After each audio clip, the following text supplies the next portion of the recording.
Alright, what's up guys? This is Alex Rose, and I hope you enjoyed that new intro that I made. Today we're going to be talking about doing hip-hop transitions for your mix, in case you're playing a hip-hop show. I recently just started playing a couple hip-hop shows and integrating hip-hop more into my routine. So I wanted to share with you the lessons I've learned. I'm by no means an expert. I'm not scratching or anything like that, so take what I say with a grain of salt. But I'm also going to show you how to go through multiple tempos. So on deck B, we have a song that's at 128, and we put it down to 120 to match the first track.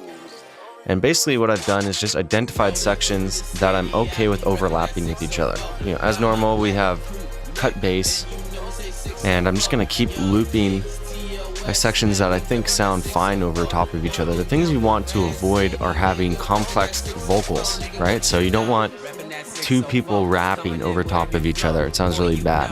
Instead, I've identified sections where they're just saying, you know, some chant over and over again, whatever, with minimal kind of background instrumentation.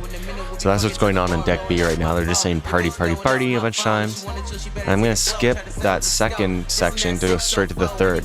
Because again, it's kind of a chorus section where they're not rapping. So it works fine over the deck A song. And I'm making sure that the mids are still boosted on deck A and taken down a little on deck B.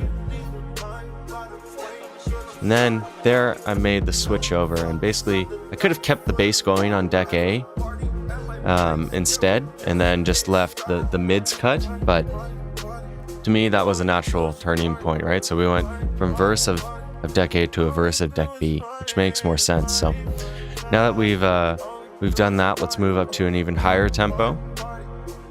And again, we're just gonna pick whatever song. Hopefully you're able to do prep beforehand to identify the areas that you're okay with having loop, like I was explaining before. So now we're gonna bring deck B up to tempo about halfway to meet deck A, up to 130, and we're gonna bring deck A down to 130. And I can already see from the waveform that this beginning section of deck A is gonna be fine, but I'm gonna just cue and look through and make sure that, you know, if I didn't do the prep, that the area I played doesn't have any rapping in it, that it's just it's just chants and things like that aren't going to interfere. So I do that, find this area that sounds good, and then I'm going to put the level up and let them cross over. So again, the thing that you're trying to avoid as much as possible is having rap verses or any vocal verses over top of each other.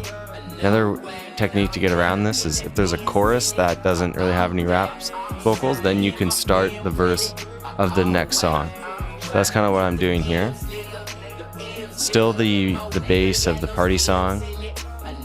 Haven't switched that over yet.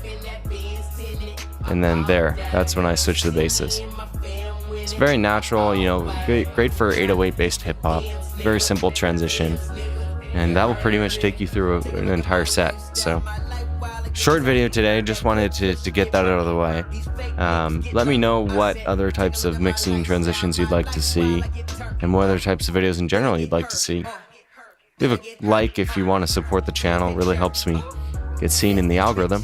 And if you aren't subscribed already, make sure you do, because I make videos like this every week. Could you please slow down?